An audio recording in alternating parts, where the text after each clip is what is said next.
Assalamualaikum warahmatullahi wabarakatuh. Selamat datang kembali bagi para pecinta pertanian.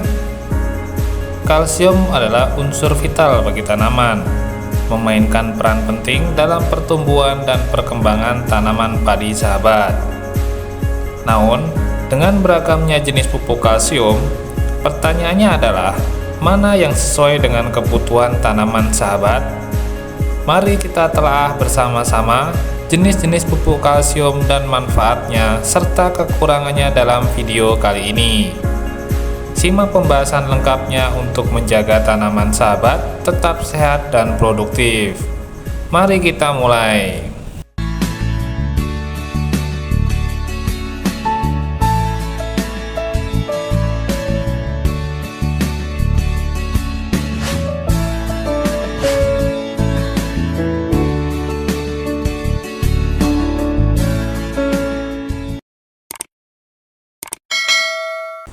Kalsium yang disimbolkan dengan Ca bagi tanaman merupakan unsur hara makro sekunder yang tingkat kebutuhannya berada di bawah unsur makro primer yaitu N, P, dan K, dan sejajar dengan Mg dan S.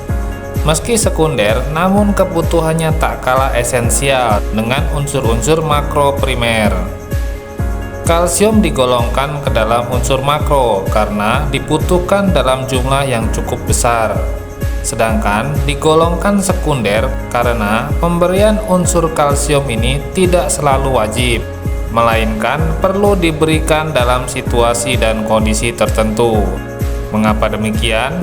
Karena pada tanah-tanah yang belum terlalu intensif ditanami, seperti kebun baru, kandungan kalsium dalam tanah masih cukup memadai. Namun, pada lahan-lahan pertanian yang intensif atau bertahun-tahun selalu ditanami, ketersediaan kalsium dalam tanah makin menipis, sehingga perlu adanya penambahan melalui pupuk kalsium. Bahkan, status kalsium itu bisa naik kasta dari makro sekunder ke makro primer pada sistem pertanian hidroponik, karena dalam media air sangat sedikit terkandung kalsium. Manfaat kalsium bagi tumbuhan. Kalsium dimanfaatkan tanaman dalam bentuk ion Ca2+. Rata-rata ditemukan sebesar 0,1% hingga 5% dari bobot kering tanaman pada tanaman semusim. Sedangkan pada tumbuhan menahun dan berkayu jumlahnya lebih dari itu. Peran utama kalsium pada tanaman secara umum adalah yang pertama, sebagai unsur hara pembangun atau peran struktural. Kalsium bersama karbon dalam tubuh tanaman membentuk ikatan yang berupa dinding-dinding sel yang membungkus protoplasma, yaitu suatu cairan sangat pekat berisi berbagai zat-zat atau senyawa organik yang memerankan fungsinya masing-masing seperti ion-ion, asam amino, monosakarida, polisakarida, air, asam nukleat, protein, lipida, lemak, atau yang lainnya. Bisa dibayangkan sebutir sel itu seperti sebutir telur ayam. Peran kalsium sebagai unsur pembangun inilah yang membuat batang tanaman bisa berdiri tegak, daun-daunnya tidak lembek, dan bunga atau buah menempel pada tangkalnya. Yang kedua, sebagai unsur pengangkut atau peran fungsional.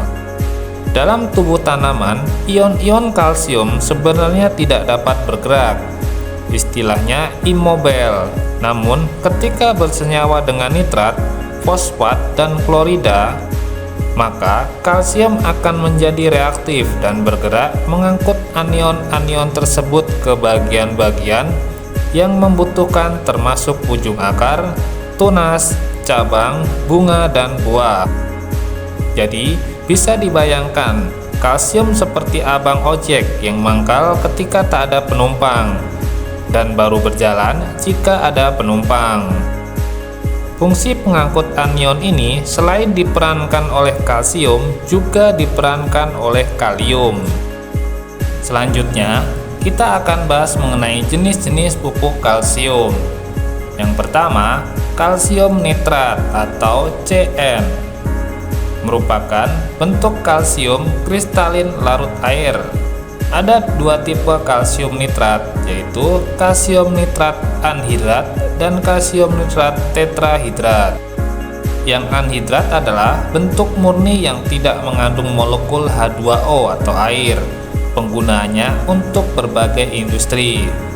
Sedangkan yang tetrahidrat mengandung 4 molekul H2O atau air yang menyatu dengan kalsium nitrat membentuk kristal. Jenis inilah yang lebih cocok dipakai untuk pupuk. Mungkin ada yang menanyakan, kok ada kandungan airnya ya atau H2O ya?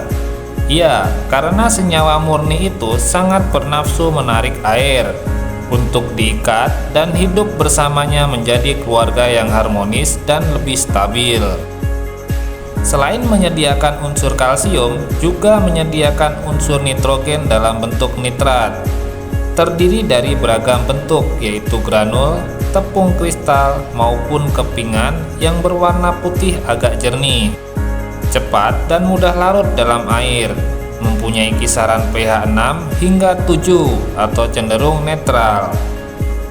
Komposisi unsur nitrogen dalam bentuk nitrat dengan kalsium cukup variatif yang ada di pasaran, dan umumnya 15% nitrogen dalam bentuk nitrat dan 26% kalsium dalam bentuk kalsium oksida. Kelebihan dari kalsium nitrat diantaranya: yang pertama, sangat cepat diserap tanaman. Yang kedua, mengatasi masalah defisiensi kalsium pada titik-titik tumbuh bagian atas atau tunas. Yang ketiga, cocok digunakan pada tanaman-tanaman keras atau tanaman buah menahun dengan cara aplikasi foliar atau penyemprotan daun. Sedangkan kekurangan dari kalsium nitrat diantaranya adalah: yang pertama, bersifat higroskopis atau menarik air, sehingga dalam penggunaannya tidak boleh melebihi konsentrasi yang dianjurkan. Yang kedua, karena sifatnya yang sangat higroskopis, aplikasi saat cuaca panas atau banyak angin bisa mempercepat pengkristalan pada permukaan daun sehingga berpotensi menarik cairan sel keluar atau plasmolisis. Efeknya, daun mengering di beberapa bagian, umumnya di bagian tepi. Jenis kalsium yang kedua adalah kalsium amonium nitrat atau CaN, merupakan bentuk kalsium kristalin larut air dan penyempurnaan dari pupuk kalsium nitrat. Dibuat dari penggabungan kalsium oksida dengan amonium nitrat, sehingga sifat higroskopis bisa dikurangi. Tersedia di pasaran dalam bentuk granul maupun tepung kristal berwarna putih. Mudah larut di dalam air namun tidak secepat kalsium nitrat.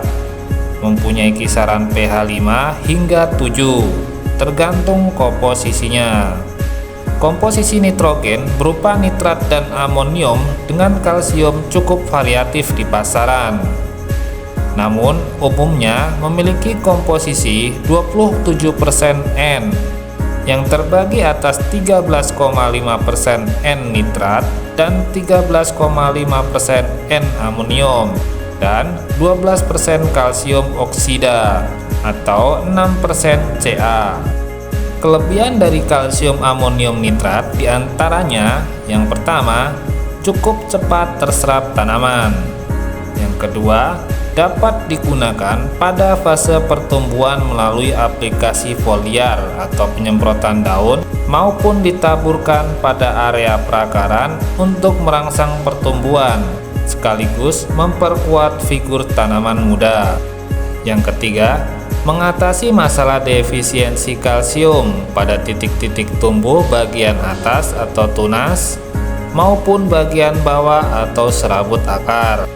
Sedangkan kekurangan kalsium amonium nitrat diantaranya: yang pertama, jika diaplikasikan pada perakaran mudah tercuci oleh aliran air hujan, sehingga sebaiknya diaplikasikan saat musim kering sebagai kocoran.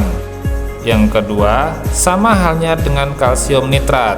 bersifat higroskopis jika diaplikasikan pada daun, sehingga dosis atau konsentrasinya tidak boleh melebihi anjuran.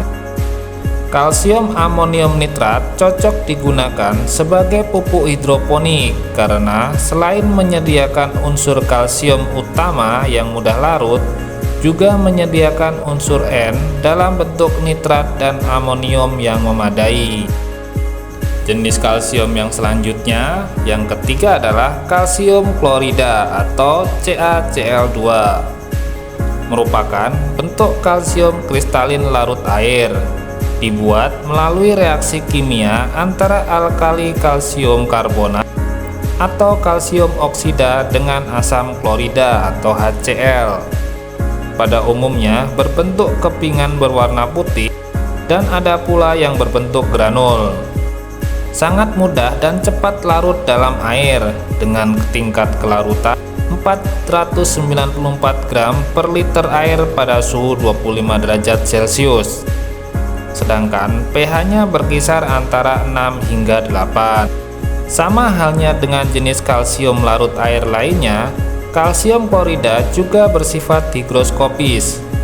Kalsium klorida teknis terdiri dari anhidrat dan beberapa hidrat, yaitu heksahidrat atau 8H2O, tetrahidrat atau 4H2O, dan dihidrat atau 2H2O.